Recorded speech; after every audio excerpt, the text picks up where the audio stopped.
like to welcome you back to another episode of the Weapon H All-in-One Podcast. Today, I have a very, very special guest with me. This lady is my official yoga instructor. You know, anytime I'm in North Carolina, I want to get my yoga class, this is who I reach out with. But she has so many insights on just health and wellness, and we're going to get into a lot of different topics today. So I'd like to introduce to you my girl Mo Drake. How are you? Hey, I'm good, Herman. Thank you for having me. I appreciate you. Oh, it's my pleasure. Anytime I have health and wellness, I've been meaning to get you on here for a while because you are like me, you like to see through a lot of the mess, hmm research, and we get in an attack and we let as many people as we can know whether they don't all listen or not. It doesn't matter. We put it out as much as we can, and then whoever takes it in, they take it in and they pass it along. So, That's right. We've got to plant the seeds where we can. absolutely. So, tell me, how did you get into doing yoga? So you and I have a mutual friend, Right. Kat, and it's not like your traditional yoga story where I was like, I want to go try yoga and walk into a studio. And I probably ought to back it up a little bit. So I'm 40. When I was 18, I broke my back. I don't know Oh, if you know that no, I part didn't. of my story. It's not, I wasn't in like a car accident. I did have a very bad accident. And maybe something else we'll end up getting into is using substances or past life things, but Right. I was under the influence of some substances and I fell Okay. off a balcony from a third floor Wow. and, and I shattered my spine. Wow. So I have a fusion I shattered my L1. It compressed down and out at my L1 when I landed on my bottom. Okay. So my my T12, L1, and L2, those three vertebrae are all fused in my spine. So my doctors then told me you should try yoga for physical therapy once we release you. Well, when you're 18 and they fix you, you're not going to listen to what they have to say. You're invincible at that. So I didn't pursue yoga then. Um, and I, kind of kept on living life. I didn't really have too many issues with my back. I was actually very fortunate that it was as successful as the surgery as it was. And things have changed so much with how they do back surgery, spinal fusions, modern medicine and all that. Um, so it wasn't until my mid 30s that Kat and I became friends, and she was a bartender at a Right. restaurant that Right. out at and knew the people who ran the joint. And oddly enough, she taught these yoga classes at a brewery. Right. I remember So, because I went to a couple of you know, them. and at that time I drank and I was like, well, I'll definitely go take a yoga class if I can drink a beer. Why not?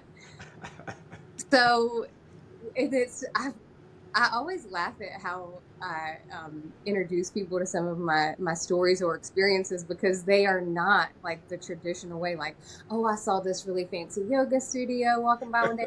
Girlfriends go, and we just went in and fell in love with it. No, we were going in, and you could pay at the time. It was like 2018, $6 bought you a beer and a yoga class. Wow.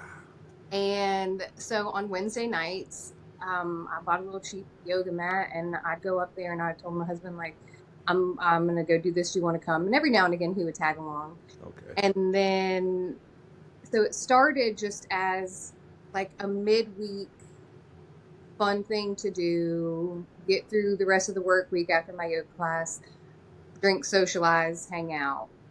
And then there was another brewery on Thursdays that also did the same thing. So I Okay. started going to that class as well. So for $12, I could go get two yoga classes, two beers, and hang out and have fun. And then it evolved into this thing that with her and I smoked weed at the time too. So I'm here, let me go smoke some weed, drink some Okay. There you go. and go get a yoga class. And it was fun. I enjoyed it. It was very beneficial, but it did eventually evolve into something that was a lot more than just going to drink and socialize. And I was showing up every week to class with either Kat or Monty. And if there was an attendance record that somebody would have kept, my name would have been at every class. I was never missing a class. It was something that was, Wow. it became just very important to me to do. And it was maybe 6 months into my practice. One day Monty approached me and he was like, I think you should go do yoga teacher training. You can connect with so many people with my personality, my previous injuries, things that I was going through in my life too at the time. Right. My husband and I were separated. I was using yoga to help me through our separation and get myself back on track, if you will, Right. and trying to come back home. And yoga was one of the ways that, like, a lot of people might think yoga is just about like holding the poses or being flexible. At all. That's like the least of it, but Here, yeah. because there's so much more that we can gain out of yoga if we take the time ourselves to do the work and do the practice, which is in here, which then becomes everything else. Absolutely. So I then pursued yoga teacher training in January of 2019, and I loved it. Like, it was intimidating. Oh, okay. But Was it? well, yeah, because here I was drinking beer at a brewery. Right, okay. And then I show up and like I paid for my teacher training in full to keep myself accountable. Like, there's no backing out of this. Absolutely, yep. You know, That like, is the way. if there's any way that you want to challenge yourself or hold yourself accountable, whether it be a 5K or a fitness class or a goal, going ahead and commit up front 100% what you can, because you're going to be more likely to achieve that goal or pursue that dream or whatever it is. Absolutely. You've invested something in it, not just yourself, but a financial investment is going to motivate somebody a little more likely than to just say, nah. But it was a hot yoga studio. Okay. Oh boy. And it wasn't just like little hot. We're talking like 85 degrees, 90 degrees. And Monty's practice, I'm not sure if you ever took any of Monty's classes. I never. Every time I came, it was either you or I had Cat, but I never got Monty. You could get an ass kicking class from him. Nice. It's a very athletic, rigorous style yoga class. And that's what I loved too about taking Kat's classes, a vinyasa style, very creative. She was a dance teacher, so her choreography in her classes was just so much fun and very organic and always different. Monty's style, you could plan on doing a lot of chaturangas. You could plan on doing some chairs. You could plan on probably breaking a sweat and maybe cussing him out in your head a few times. Okay. But because I did meet him, so we spoke after one of your classes, but I just never made it. But and again, like, everything is optional. It's just Simon Says, and you don't lose points. It's not like you're going to get kicked. Bo says or what Kat says. But I went into this yoga studio really I didn't have any expectations. Okay.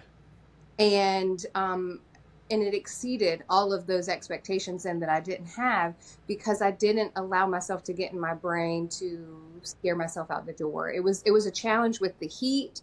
It was a challenge with trying to memorize their sequencing that they did. It was a challenge because there were barriers inside that they were encouraging us to break through and break down. Wow. And I would have recommended that teacher training to anybody. I'm not going to call myself a dummy, but I didn't have to learn about yoga philosophy. There was a little bit of anatomy, but it wasn't a traditional style. It's called Baptiste yoga, and it is a rigorous, athletic, hot yoga style. Okay. And I loved it, and I'm so glad that I did it. It took me a while to start teaching because I had a voice in my brain that said I wasn't going to be a good teacher and I'm going to mess. Oh, that imposter syndrome. Yeah. Correct. I suffered Mhm. big time. And now you if anytime somebody is like, hey, can you sub a class for me, or I'll even ask Kat ahead of time, do you have anything on your schedule where you need me to fill in for you, so I can put it on my calendar Right. and be there for my other teachers. Because that too, it's not like at work where you've got somebody that covers your Right. job for you, or it's okay if you don't have somebody that covers your job for you, you can pick it back up. As a personal trainer, your clients do depend on you to be there for them, and it's Absolutely. like no pressure, right? But you understand how important their workouts are, their health goals are, and for you to show up for them, it's a big responsibility. Extremely. And that's one of the things that I have to explain to people sometimes. Like, I'll be on vacation, and fortunately, one thing about the whole COVID thing, it did teach me to start doing classes online, where I would start doing Zoom. So now it allowed me, when I am away, I can still take care of everybody Hmm. over here. We got the Zoom, we got FaceTime, we have all these technologies now, so it allows me to be able to still be there for my people. But for me, it's not only just for them, it gives me the feeling because I know I'm helping them out. And as I explain to people all the time, people tend to think training and the physical fitness training is all about the body. That's actually the lowest part of the whole totem pole. That's the part that's the least, because it's more so about training here. I train what's upstairs. I got to teach you how to push through. I have to teach you how to be able to do certain movements. And for instance, somebody will say, "Oh, I hate burpees." The first thing I would say is, Yesterday, right, having that same thought, like, yeah, man, but the they're first, so gentle. they are. And the first thing I always ask them though, why? Why do you hate them? Because no one, I only get one answer, or most don't know. And they're like, well, because they're hard. I was like, well, what in life isn't? Because you do a lot of things that's hard. You just go ahead and push through it. And some of Hmm. the things that you like. So it's a matter because we've been programmed to think certain things. Oh, this is hard. I don't like do this. Or you hear enough people say, I don't like it. So now you don't like us. Half of them couldn't even tell me why. They said, oh, I don't know. I just don't like it. And that comes from outside influence. So now I'm again retraining the mind, That's reprogramming to be able to start liking the things that are actually helping your body out. hmm. And I hear that a lot too with yoga. It's hard. I can't do that. I'm not flexible. I hear that a lot. And I'm like, okay, well, if you're not flexible, it sounds like you probably do need a yoga class, friend. I'm just saying. And it it's a preconceived notion, or I love that you use the word programming. Oh my goodness, we are so many things in the world, but Yeah. we've programmed ourselves to think that we are not able to do certain things in life. Hmm. And our body doesn't our body doesn't know any different. Like, it obviously there's going to be signs and signals that tell us, man, my muscles are getting sore, or I can't touch my toes yet. But those Word. muscles are Yeah. going to keep growing. Your flexibility and mobility is going to improve with practice and with time. Nobody jumped into a damn muscle built body overnight. I mean, some people Absolutely. are a little fortunate maybe with genetics and lifestyle from a young age, but I I mean, I remember when I started yoga and I'd sit on the floor to reach for my toes, and I Right. couldn't even touch my toes in my mid 30s. And I remember thinking, oh my gosh, when did this happen? So it takes time. It It takes, does. And with anything, I mean, because the body is an incredible instrument. It adjusts to whatever you're doing. So if you're sitting down all day, I tell people this all the time, especially with the hips, because the hips are incredibly important for all types of flexibility, muscle, stamina. I mean, it just affects so much. I say, you sitting all day, your body adjusts to that. It shortens out the hip flexors because that's what's going to be comfortable because you're sitting. So it's going to make you be more comfortable with the thing that you're doing the most. So mhm. to avoid that, every half an hour or so, get up, stretch, or even in the chair, make a stretching movement. Keep those ligaments expanded because your body is an amazing thing, but it has to adjust slowly. Correct. Fast adjustments like the people all on this Ozempic and all these other little pills, You can't that fast loss is only going to put the body into shock. And everything you Mhm. eat after that is first thing it's going to do is try to put back what it lost, and that's the fat. Yeah. So you got to lose it slowly so the body adjusts, and then it'll help keep it off longer because it's doing it in a natural process, not some fast, and then you have the skin hanging, and that's like my worst nightmare. Because they want to, seriously, I mean, that's one of the worst nightmares I have when I'm training people, when I see that loose skin, because I know they lost it fast and they didn't do it properly, and that's hard to tighten up. That's why you have Hmm. to do strength training along with losing a lot of weight. You have to do the strength training because that's what tightens everything. Well, and then that too leads to more insecurities. Here, these people, they're so focused on a number. I Mm-hmm. have been guilty. Oh my goodness, I have thought about a number that I want to be or attain or maintain, and they then get to this number so quickly because the number was the goal and not a look. And then now they have a new insecurity or a new something that they have to go get a quick fix to take care of. Let me go get a surgery and cut this off or get a little nip tuck in my belly. And for some people, I understand it is necessary. Right, absolutely. But It has to at time after a certain point. You have to.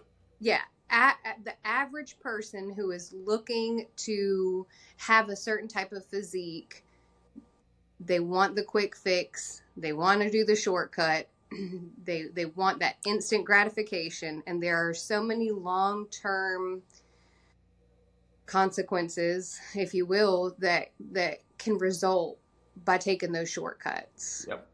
Your health, your physical appearance, the mental side effects that can come with it.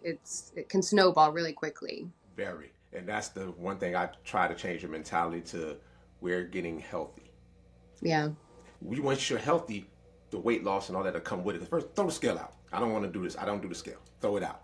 As soon as we start working, throw that thing out because it's going to Yeah. drive you crazy because it fluctuates too much throughout the day. Because once you wake up, if you don't step on the scale the minute you roll over out of bed, it's not going to be accurate because now you're moving, the muscles are activating. Now the weights fluctuate. You think you lost, and then it's not.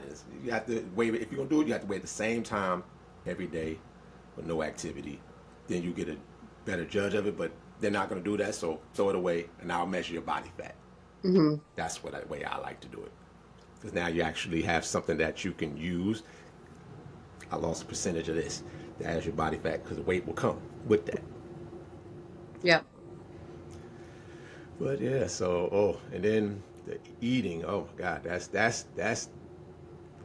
major. Like getting the mind state to change is always going to be number one on the list. But that diet, man, Well, and just like with you mentioning the GLP-1s, uh, people they're doing that because they don't want to take the time to get their nutrition right. right, They don't want to take or even make the time to go for a walk or adopt any kind of exercise routine, whether it be at home or at a gym or in the neighborhood. outside. Yep. Um, I I used to eat very poorly. Okay. I used to drink. I used to We all did. yeah, and some of us still do, and that's okay. My Yeah, husband. it's not. Yeah, as long as you're uh, not overdoing it. I mean, it's so funny to me in our household. Like we don't have kids, Okay. and so when it's just you and another adult, and we don't. I don't want to call kids distractions, but we don't have the distractions away from one another. You kind of get to see somebody else's isms a little Uh-huh. more, and David still drinks. Okay. Buddy, do it till you die. I guess if that's what brings you joy and you want to do that, I'm not going to tell you not to. Right. He, I'm gonna tell on him. He loves. I love sweets, so I have a problem with sugar, and I have admitted that to him. I think I've got a little bit of a sugar addiction. Who Okay. does? But I don't eat the sugar. Sorry to cut you off, but I love that word you just used. You said sugar addiction. That's always the first step to getting it, because most people don't. They'll be in denial. We're not. I mean, I just shot an episode. I did an episode yesterday. I put out about addiction and how drugs and alcohol is fine, but no one wants to admit food can be an addiction. So beautiful. Oh, I love that. Go on, keep we will continue. probably touch on that. Um, he and he likes like Swiss roll cakes. Oh yeah, the Swiss rolls. Okay. David hasn't changed since the last time you've seen him. He is still lean and trim, and it as women, we're always like they can just lose weight so easily and all this stuff. I mean, yeah, y'all's hormones are totally different than Yes, ours. I hear that all the time. You're on Yeah.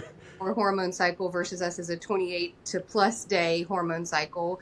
I don't know what his activity level is throughout the day. I know he is active with work, but Right. it kills me that he can sit there and like drink IPAs and have some sweets after dinner and still maintain a trim physique. And then here some days I'm like, man, I'm a little fluffy, or like I still have stamina and energy, but I'm much more conscientious of some of the things, and he's a little more lax and carefree.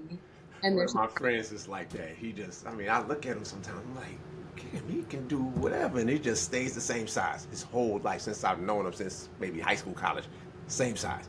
Me, if I don't train and do the things that I do, oh boy, I'll be twice this size yeah. easily.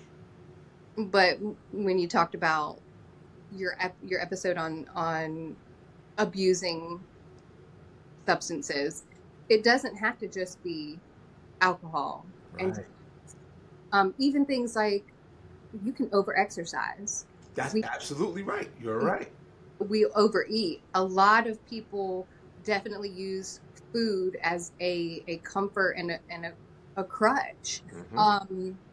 When I quit drinking and I quit smoking weed, I didn't have an addiction. Now I loved weed. I did. I loved smoking weed. We were just having a conversation with friends about smoking. Yeah. And it's crazy because the conversations you have after doing this, you're really like, oh my God, this was deep. But I knew that, so I had some mental health stuff that was pretty bad. Right.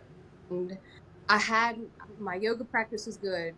I had my job. I had a great job, and all these outward things, this outward facade that maybe other people could not penetrate, or I wouldn't allow them to, or share as to how deep of a hole I was in my head. And I knew that the alcohol and the weed was not helping Gotcha. me get out of that hole that I got myself into. And so I loved smoking weed because I could check out, Right. and then everyone, well, I can't say everyone, I cannot speak for anybody outside of myself. It seems a lot of people do that with the food or with the alcohol. They'll maybe say, oh no, I'm just doing it to socialize, or I just like it, it makes me feel good. But there really can be some deeper issues and some roots that they have yet to even get close to or acknowledge that exist, that are making them choose whatever this thing is. Right.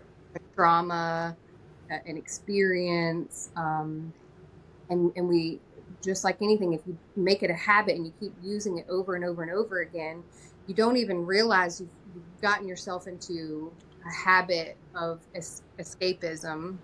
Right. And you don't want to deal with whatever the thing is. And so then I'm going to shopping. Oh my gosh, shopping is an addiction. Yes. I'm going to go buy these things because it's going to make me feel better. And if I'm carrying around the nice bag, or I have, like working your ass off to have a car or a house or the things, this material stuff, I'm going to be liked more. I'm going to feel better about myself. I have done that as well. That is big. That is huge, because again, we go back to that programming, because the television, the people around us, if you're on the internet, I mean, no matter what you had, we've been force fed this. This is what success looks like. This is what a happy life looks like. Yeah. And if you don't change it, because there's so many ways of being happy, but we were force fed something for so long. When you don't have it, now you have all of these mental issues because you're trying to live up to something that's one. It can be attainable, but even when you reach it, you still feel unfulfilled because that's not what really makes you happy. That's just something that was pushed into you. Mm-hmm. So it's always been like I really, because I had the same, just trying to get this until I went to Europe for a lot of years, and then I started seeing how people were living over there. I mean, these people are happy, they're enjoying life. There, Sundays they're with family. There's no working.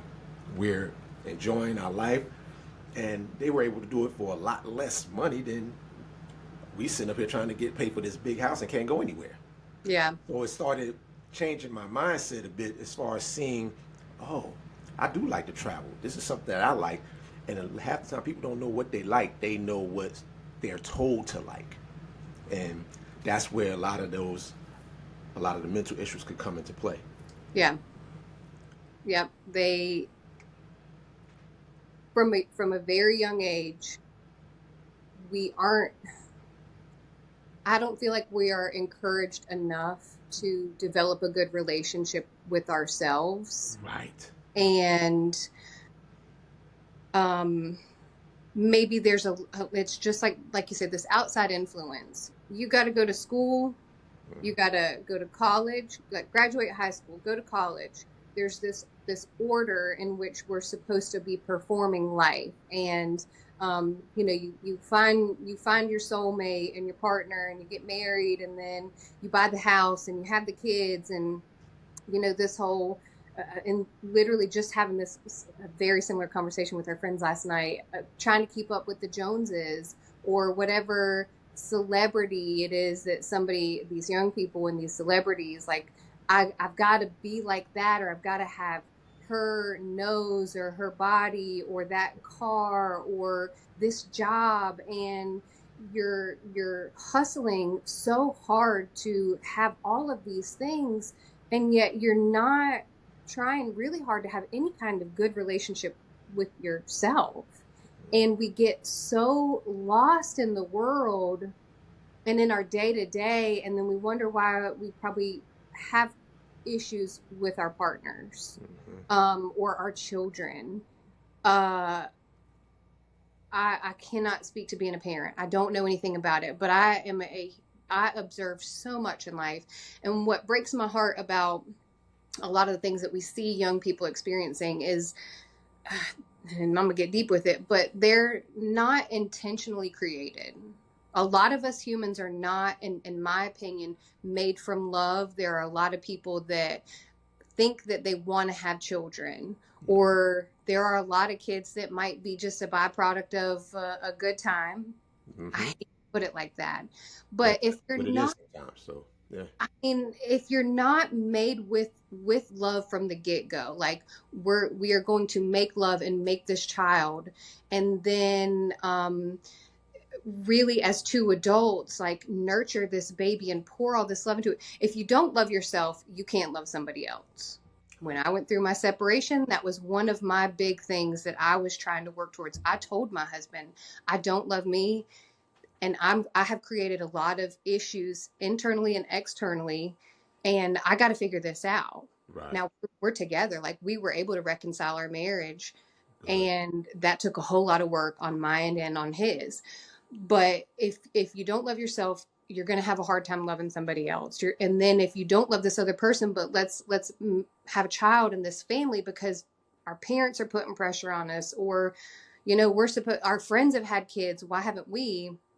And then you just like rushing into all these things. And then sometimes it's like you step back and it's like people will be in this haze and daze for years, and they look around and they're so unhappy and they're miserable, and they're unhappy with their jobs or their spouses or their children or their lack of whatever.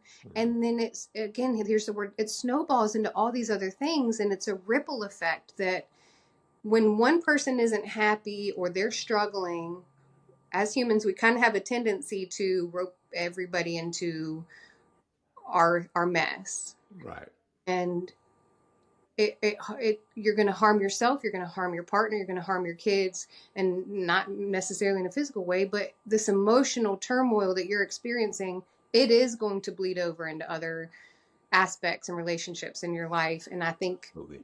the more time we take and the better resources we have in friends and support systems that encourage the healthy lifestyle, that encourage the intentional communication with yourself and with others, when you're able to love and nurture yourself that maybe you didn't get as a child, maybe you didn't get as a partner or from your partner, it starts at home. It starts with number one. We're our biggest responsibilities with all of these things, all of these facets, our fitness, our emotional well-being, our inner child, our external adult.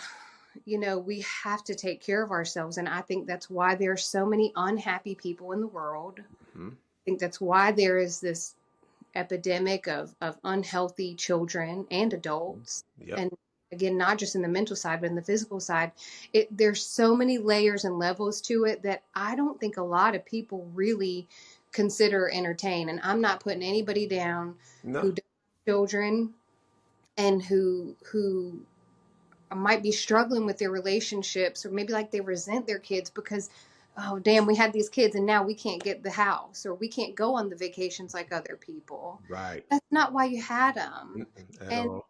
and the vacations, like, they're great, but I'd be lying if I said, as a childless adult, when I see people who post on Facebook or social media that they're pregnant or they're having a baby, there is a huge part in my heart, and it comes up into my throat and almost out of my eyeballs, where I'm so happy for them, Right. but also just slightly envious that they get to experience that. And I don't know if you can see, like, even in my Yeah. face, Yeah. children are a gift. And if you are gifted the responsibility of a little life, like, oh my gosh, and maybe it's because I'm 40 and I'm not 25 and I have a totally different outlook on it, like, take care of that baby, love that child. That is the biggest gift that you can get. And again, the better you can take care of yourself, the better you're going to take care of that child and your family. And the example that you set for your children, they are a sponge. They're going to absorb everything that you're doing, your actions, your emotions. And again, so here we are as adults, we experience things that maybe we learned from our family and our home life. Right. And we learned about it when we went to school, or all these things. And like you say, this programming comes up, and then here we are older one day, and it's like, damn, why can't I find happiness? Or why can't, there's a lot of things that stem from lack. Mhm. And we have everything inside us. Everything. We just, Everything. We just have to search it and let it come to you mm-hmm, and block out the outside influences, because you really, especially with meditation, that's why I really recommend that a lot, because you're forced to spend time with yourself. And mm-hmm, a lot of people don't like meditation because they don't want to spend that time with themselves, because they may not like what they see. correct. That's the thing. It's fine. You may not like it, but now you can improve on it. Now you can work on it and actually find out what it is that makes me tick, what it is that I actually like to do, what it is I actually really love, not just this stuff. What is it that I love about life? And now now you start to see this thing may not be as important as the other. And you start, your focus changes, and you spread the way you spread love changes, because now it's all about, not just now that I'm happy, I'm projecting that to everybody else. That's right. So Meditation is, I have had, so I don't just teach yoga. I mean, like, I love it. I am a yoga teacher. I take care of plants okay. and businesses. And I love that because, like, I mean, like, we got a shit ton of plants in our house. And I'm sure David some days is like, don't, That's that um, fresh air though. yes, there are so many benefits Yeah. having live plants. So in businesses, I get to it's okay. And here's something else that we need to work on as a whole, in a societies. Man, I have to go to work. I get to go to work. I get to go to work. I Mhm. get to contribute in some way to the world. It's not, the have to has a negative connotation to it. So I get to go to businesses and take care of plants that I know are also benefiting the people that are working in these establishments. A lot of them don't even realize they are real plants. That's how checked out from their surroundings they are, until they see me watering them or cleaning them and maintaining them. And That's dope. I, I like that. That's nice. I mean, they enhance the workplace, they enhance productivity, they are cleaning the air, they're absorbing EMFs, all Mm-hmm. of these electronics and devices that we're Oh, surrounding man. ourselves with. Yep. There's a multitude of benefits that live plants have for us. And then but in turn, I talk to so many people who work in these businesses, and they'll kind of ask me questions about plants, and then it turns into like almost these philosophical conversations that you and I are having, and I build these relationships with people, and along the way, like I'll go into places and I can't wait to see a certain employee or staff member or security guard, and we get to have these conversations about life. And I want to be a positive person no matter where I go. And Absolutely. and I will be the first to admit that there have been times in my life where maybe I haven't been that way. My husband will also tell you she has been awful. But I recognize that and I see it, and I don't like that. I don't like that I've been that way to people, because you know what? There's a Right. lot of shitty people in the world, and I don't want to be another one of those. Absolutely. I I love want to it. be one of those people that when I walk in a building, or I walk into yoga class, or I'm out hiking with the dogs, hey, how are you? And make somebody's brief interaction with me a pleasant one, You because never know what that can do. You correct. never know. Exactly. There's We'll so know many how to be. times I've had stuff come back, and like years later, I had a kid reach out to me on Facebook, something I didn't even really remember. And the kid reached out to me, and this was in my ball playing days. And he said, the day, I don't know if you remember this, but you took time, you have all these people around you, you signing autographs, and you just took time out and said some words to me that I really needed at that time, that ended up changing the trajectory of my whole life. And you almost sit there, you ready to break down, like, oh my God, you never even realize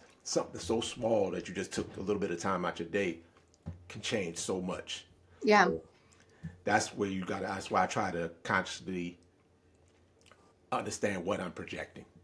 Mm-hmm. So, like you said, I try to project positivity all the time. And everybody's human. You may have that negative day, but that's when I'm not around people. I try to meditate, get Correct. all that out, and then And it's show it it's outside. important to also begin to develop the mindset that if somebody is a certain type of way towards you, good or bad, that is them projecting their internal whatever onto you. So if Right. somebody is an asshole to you, you have you're only seeing a fraction of how they communicate to themselves on the inside. Hmm. And that's so, man, I used to take some things personal, or like maybe match their energy. Right. You Hmm. want to be this way towards me, I can be that Oh, way. absolutely. Well, Yep. And that's still a struggle sometimes. You got to fight that. struggle, yes. Yeah. But I've come to learn, like, that person is feeling some pain, and I'm only gonna hurt them or harm them more by matching that negative energy, or they're trying to rope me into what it is that they're feeling, and I don't want to feel that way, and B, they misery loves company. They Absolutely. want you to feel what they're feeling, because we're habitual, and when we tell ourselves the same thing over and over and over again, we begin to believe it, and then we live it, and then we share it with everybody else. So if you want to if you want to show up better in the world, you got to change that internal dialogue. And if you don't want to be treated like shit, don't treat other people like shit, and don't treat yourself that way. Absolutely. Don't That's where it starts. way. um Something else that, and you may know about this, like when I was going through my mental health stuff, that was also, I was looking to explant my breast implants. We'll Hmm. maybe touch on that a little bit too, but um when I was really, really low inside, I knew that my job was contributing to some things Hmm. at the time that I had. I knew that alcohol and smoking weed were some things that were contributing, and I was very unstable on the inside. So I quit my job. I started this process of eliminating all of the things in my life that I knew were contributing to my low, in Right. addition to taking responsibility and start working on these things. So within 3 weeks of me quitting my job and having this like relief that I'm actually going to start moving forward and take a lot of responsibility for myself, my brother committed suicide. Right. I remember that. Yeah. And when that happened, I mean, you can't go back to the type of person you were before losing somebody like that. Right. Um, and what was I get, and everybody processes grief on every single level differently. Right. I have my parents. He had two sons. I have a sister, and all I thought about at the time was my parents and them having to bury my brother and their son, and then this whole new life, because he was struggling. He too was struggling, Right. but he pushed a lot of us away. And I'm not going to talk bad about it. I keep things real. Right. He was not a pleasant person to be around as family because we were the cause of his issues. Uh-huh. We created his discomfort, and we created his traumas and all of these things, and I myself would try to help him with tools and resources and meditation and movement, and encourage him to, be a healthier person. But he was so locked into this narrative and this trauma cycle that he could not get out of it. And he knew that this is my way out, so he checked out and he left the world. um I I then would look at it too, like, damn, I can't believe I ever considered, like, I would tell my husband, I don't see the point in living. I don't see the point in this life. If we're not going to have children, and I'm just meant to go to work, and we're separated from each other, and then we meet up on the weekends and or in the evenings, and it's like this tension because of our jobs or whatever you picked up throughout your day, and then the chores, and the appearance is like keeping it up. I was like, this is pointless, this is stupid. And I know I wasn't the only one that's had that narrative or experience in my brain, and I so had to get out of it. So that's why I quit my job. And I'm gonna, luckily we're in a place where I could have not worked for a little while. Right. Now I went to Brooklands and I picked up waiting tables, and I hustled a little bit here and there, but I was tired of killing myself for money, Mm-hmm. and I wanted time. I wanted to live. I wanted to live. And I knew that I was getting to this place where I was not wanting to live. So it's crazy that it took my brother taking his life to really see in the mirror this whole thing that I was experiencing, and to see what happens on the other side of it. It's And unfortunate that that's what happened, but sometimes that's that sign that you didn't know you were searching for, but it was a thing that kept you from going over to that side as well. Now you have a whole different outlook. It's just sometimes it's unfortunate. It takes a situation like that to make you see it, but at the same time, it was showing you something. yeah, and it sucks. I mean, it does. It sucks because, Very. you know, it's been, well, it's 2021. Right. So, I mean, we're 3.5 years now, but he has two little boys Right. that See. we will have to break that Band-Aid off, Right. cut, Mm-hmm. cut back into that wound that we've been healing over, to explain to them one day what happened to their dad, and relive that trauma, and then also witness their grief and their struggle and their understanding of the whole thing. And again, this is where these, like, when we have these children, these cycles, we're breeding cycles, we're breeding trauma, we're breeding joy, we're breeding positivity, we're pouring all of these things into our little people. And again, we as their parents, or their elders, are the examples that they're going to look up to and then mimic our behavior. And at some point we're going to have to teach these little boys maybe how to be little boys without their dad, and how to move on without their dad. And gain this confidence and understand that you don't have to go that route either. Right. Right. Don't. That DNA does transfer. It's like little mini microcomputers where it remembers everything. You just have to, just like with a computer program, you can change it. Same thing with your DNA. You have to be able to, at some point, try to change it, or those same things are going to keep coming back. And it takes work. Yes, It is hard, and the sooner that we can be given these tools and these resources, and then somebody who helps us work through that, the better off we're going to be as adults. Like, it took me until my 30s to really start to understand things. And I think that's with a lot of people, or hell, it might even be later. Like, oh my gosh, I've let my whole life pass me by, and I've maybe been this way or lived in these habits, or adopted this mentality. And it's just so important. Children need to learn to meditate. Children need to learn how to express their emotions in a healthy way. They need to play more. They need to be outside. They don't need to be on these devices. They don't need some of this stuff that we are just spoon feeding them. Right. And we need to be present for them. But that's the biggest one. We aren't present for ourselves. What do?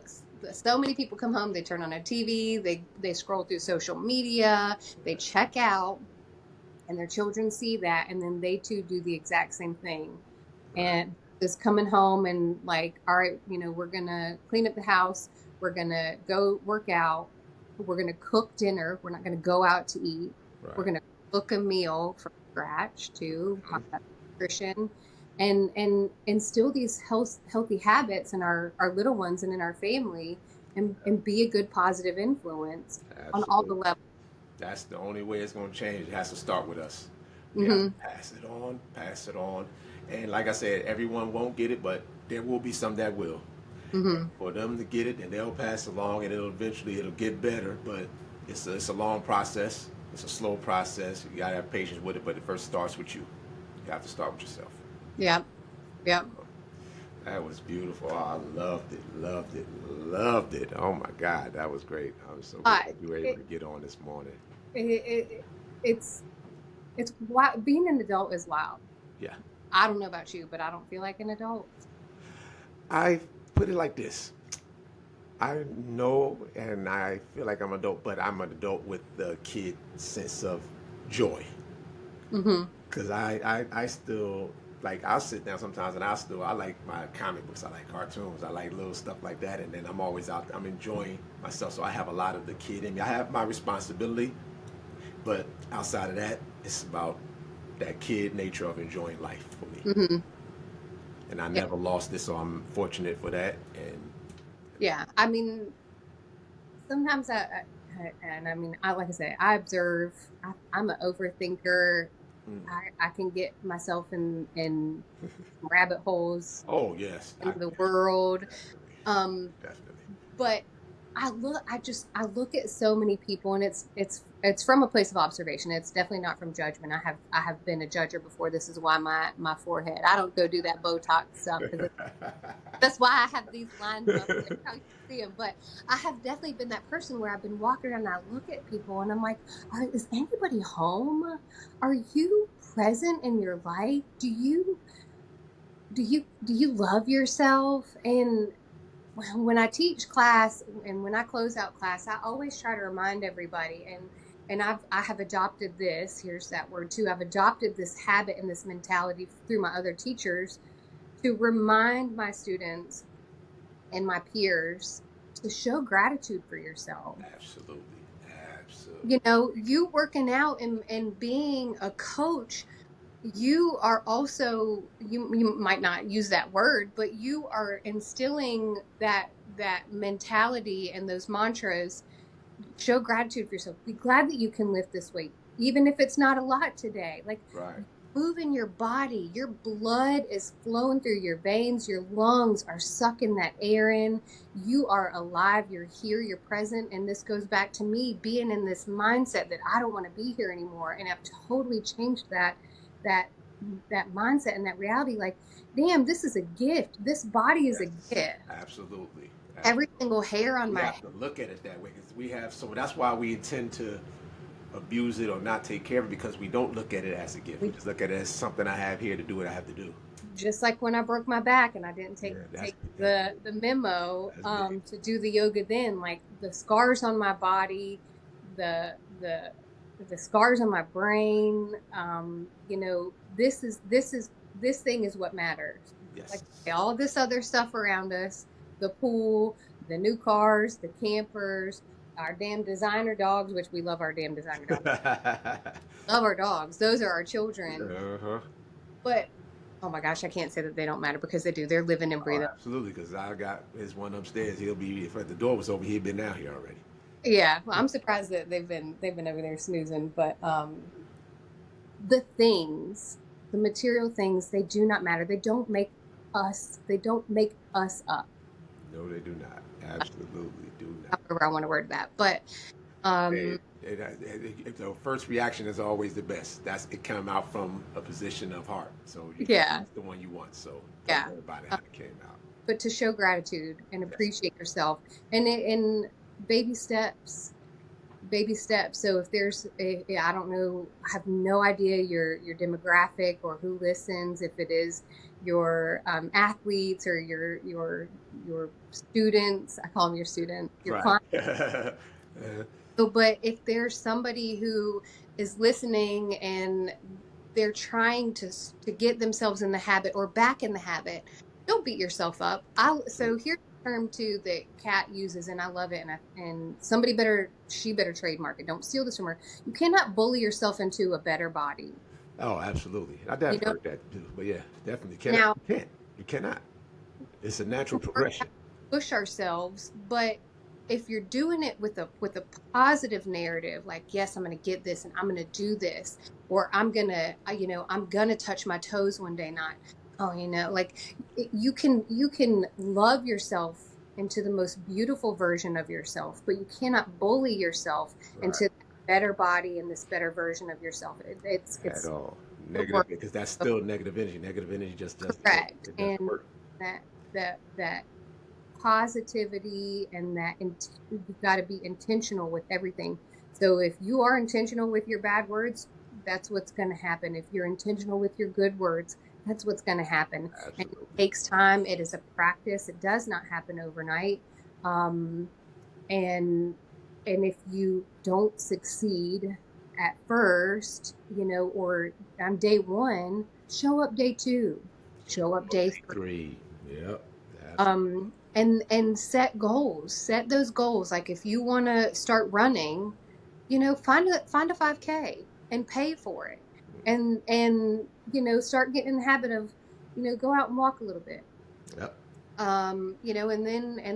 There's so many tools in today's world. We've got apps, Couch to 5K. We've got clients that you can work out with in virtual classes. Right. I shared something the other day, or saw something, I don't know if I shared it, but like exercise is free. It can be free. You can use body weight exercises. Absolutely. You can do the burpees. You can go for a run. You can do air squats, push-ups, sit-ups. You can adopt a free exercise program. Running is free. Hiking. Oh my gosh.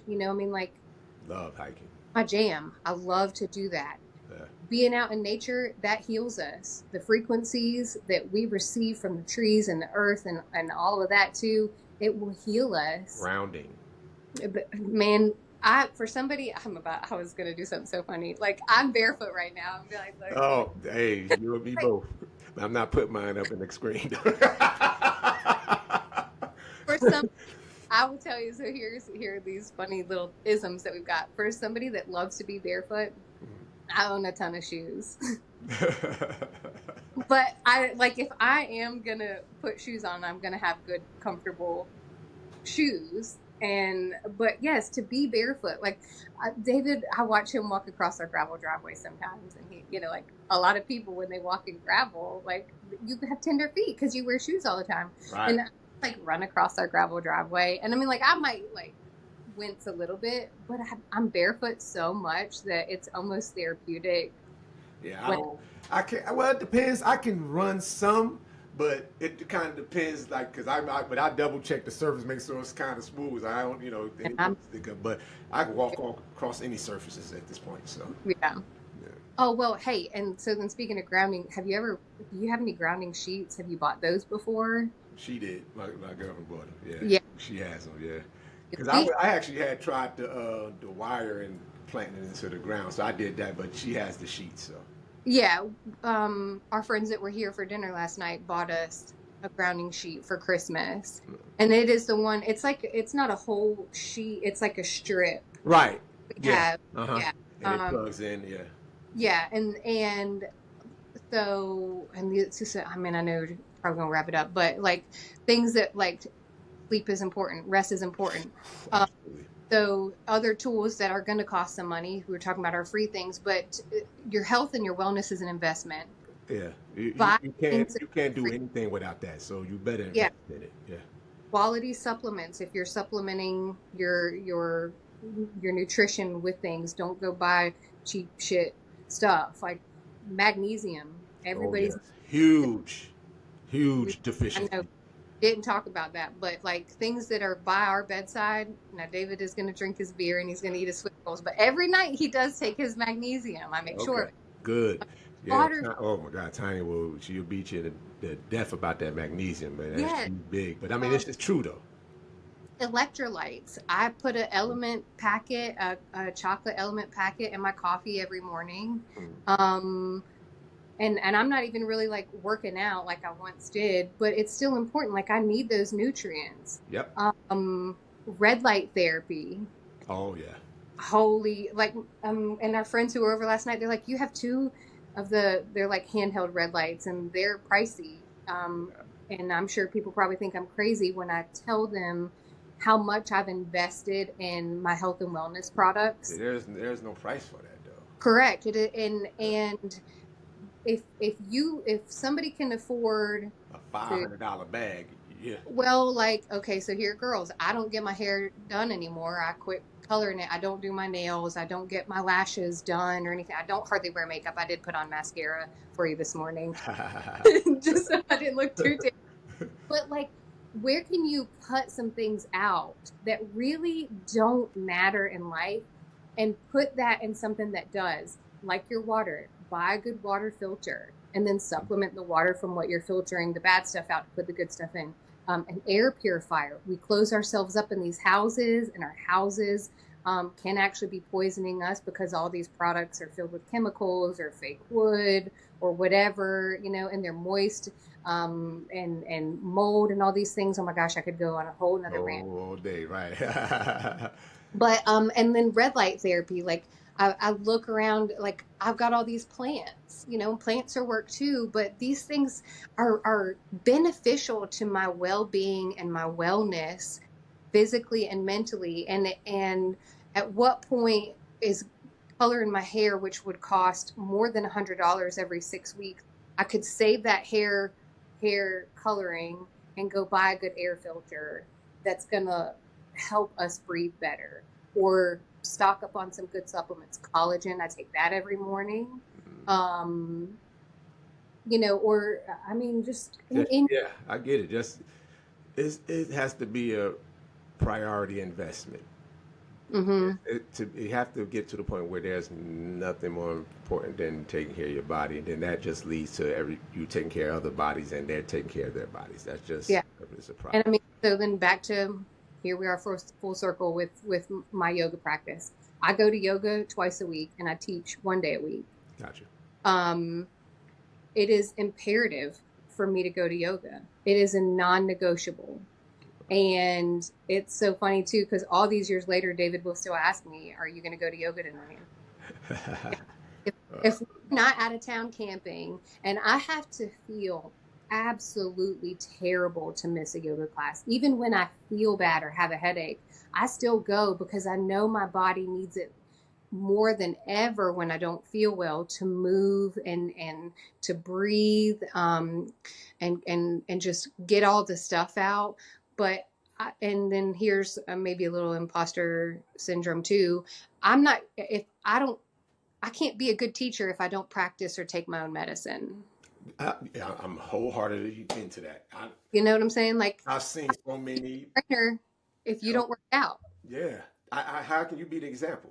Sure, It, you can have the knowledge to live a long day, but how am I going to follow someone who they may have the knowledge, but they can't do it themselves? How are you going to teach me how to do it when you can't yeah. do it? So, So I love it when I go to class on Wednesdays and Sundays, and they were my peers before they were my students. right. You know, when I started teaching and my peers are now my students and my classmates, I love showing up and encouraging other people who may be at Kat's class. Hey, look, if you can't make it to a Wednesday class, and Kat doesn't get mad about it, but come take my Tuesday class. Or if something happens in your schedule, know that you've still got one of your Options. Hmm. peers and other options for another class. And if my students see me practicing yoga, I think that inspires them more, and then they also entrust me with their practice because they see me doing the work. Absolutely. And I love it. I love yoga. So if there's whoever it is that also listens, if yoga's been something you've been interested in, find it, go check it out. Don't be Absolutely. afraid. Yep.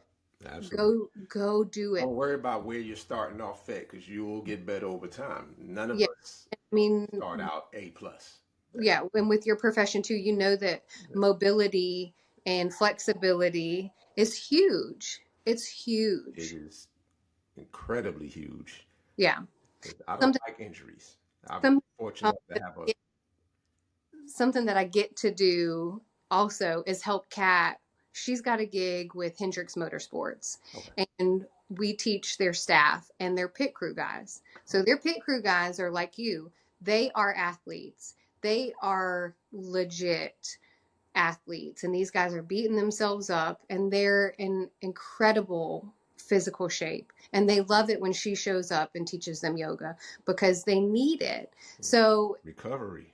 correct. And so for any fellas out there who think that yoga is more of a feminine girly thing, Not it is how not. it works around me. No, they already know. I don't do that. Yeah, it's for everybody, and especially those bodies that are getting torn down Yeah. and need, like you said, that recovery. It's and then it's also good for the brain too. But Good part. anybody, any fitness level that you're at, find a yoga class, adopt a practice of meditation and gratitude, and start taking those baby steps if you're not already to just work on this relationship with yourself and truly learn to love yourself. Absolutely. Because the better you show up for yourself, the better you're going to show up in the world. There you go. Perfect. That's a perfect way to finish it off. I love Yeah. it. So I would definitely like to thank you for stopping by today and for all of you that are tuning in. Thank you for joining in for another episode of the Weapon H All in One podcast. Make sure to like and subscribe, and we'll see you next time.